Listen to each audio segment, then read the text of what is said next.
Lui,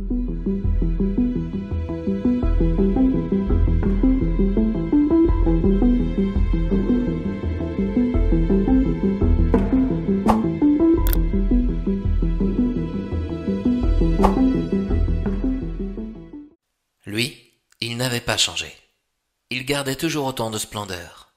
Sur ce pont d'Espagne, elle possédait tellement d'anecdotes. Jeanne se souvenait de ce jour où Joseph l'avait embrassée pour la première fois. C'était son premier baiser. Non, elle ne l'oubliera jamais. Ses lèvres étaient douces. Il s'était donné le vœu de s'aimer jusqu'à la mort, et même après, s'il le fallait. Elle l'avait quitté sans aucune explication, mais dans l'ombre, elle continuait de l'aimer. Joseph était-il resté fidèle? Les télésièges n'étaient plus opérationnels. Elle passa donc par les sentiers, les moins escarpés. Au bout d'une demi-heure, elle vit une silhouette devant elle. Elle ne descendait pas, elle montait aussi. Mais elle avait l'air de peiner. On trouve toujours des inconscients pour marcher en montagne. À des heures pas possibles, songea-t-elle. Une dizaine de minutes plus tard, elle se retrouva quasiment à sa hauteur.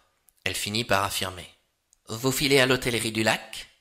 Lorsqu'il se retourna, elle n'en crut pas ses yeux. C'était son fils qui lui faisait face. Son visage était passé plusieurs fois à la télévision. « Je ne voudrais pas vous retarder, » observa-t-il.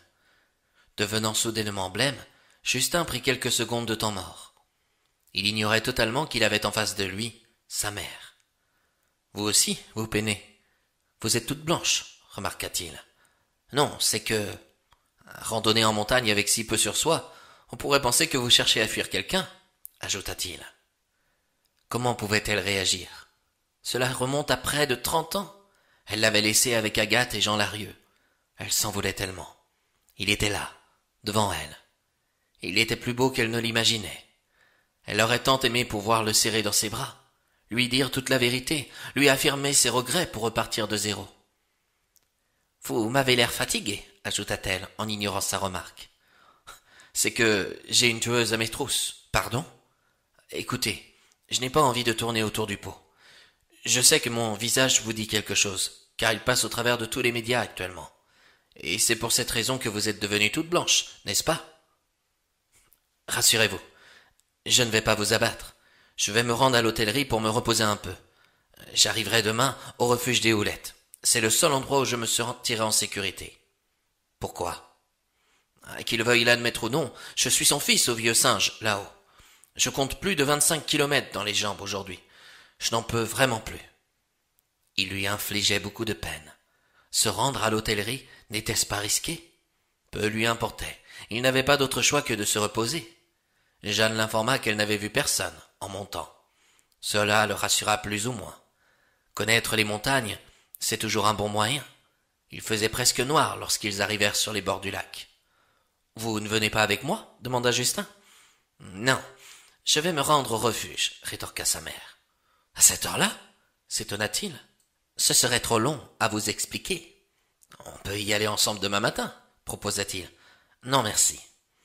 Je préfère marcher toute seule. »« Détenez-vous une lampe torche ?»« J'ai des yeux de chat, » répliqua-t-elle. « Vous avez réponse à tout, » observa-t-il. « Toujours. »« Prenez la mienne, » osa-t-il. « J'ignore combien de temps elle durera encore. En tout cas, elle vous servira toujours. »« Non, » affirma-t-elle sèchement. « Si, prenez-la. Ça me fait plaisir. Et puis, vous m'avez tenu compagnie depuis l'instant où je commençais à être à bout de force. » Dans sa façon de parler et dans sa manière d'agir, elle se retrouvait. Ses parents adoptifs l'avaient vraiment bien éduquée. Pourquoi avait-elle été si dure avec eux depuis toutes ces années? Pourquoi leur avait-elle donné un tel calvaire? Même si elle n'a pas tué leur seul fils, elle s'en voulait quand même. Une personne cherchait à faire éclater des secrets enfouis profondément dans ces montagnes du passé. Pourquoi? Où pouvait-elle trouver la réponse à toutes les questions qu'elle se posait? De son sac, elle sortit un billet de 50 €. Elle le tendit à Justin pour sa nuitée. « Je ne peux pas accepter, » s'empressa-t-il de dire. « Si, ça vous paiera votre chambre et ça me règle cette lampe torche. »« Cela fait un peu cher. »« Les gens sont tellement cruels qu'ils vous laisseraient dormir dehors, » affirma Jeanne. « Au moins, avec cet argent, vous aurez le droit à quelques heures de repos. Dans ce cas, je vous dis merci, alors. » Il partit en direction de l'hôtellerie. Il ignorait la présence de la meurtrière. L'auberge était ouverte. Le bar allait bientôt fermer. En pénétrant à l'intérieur, Bébert ne put s'empêcher d'acclamer son agacement. « Encore vous !»« Je souhaiterais une chambre pour ce soir. »« J'ignore si vous trouverez la sécurité qu'il vous faut. »« J'ai de l'argent avec moi, et je ne vais pas dormir dehors.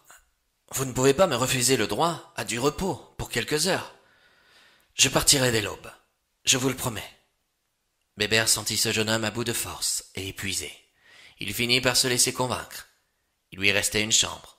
Il avait de la chance. Il l'emmena dans celle-ci et l'invita à s'allonger sur le lit. « Surtout, vous ne ferez pas de bruit demain matin, » fit-il, en fermant les volets. « Je pense que je devrais appeler les gendarmes. On dit que vous êtes peut-être en danger de mort. » Il avait beau parler, Justin ne l'écoutait plus. Il était tellement fatigué qu'il partit quelques secondes plus tard dans les bras de Morphée.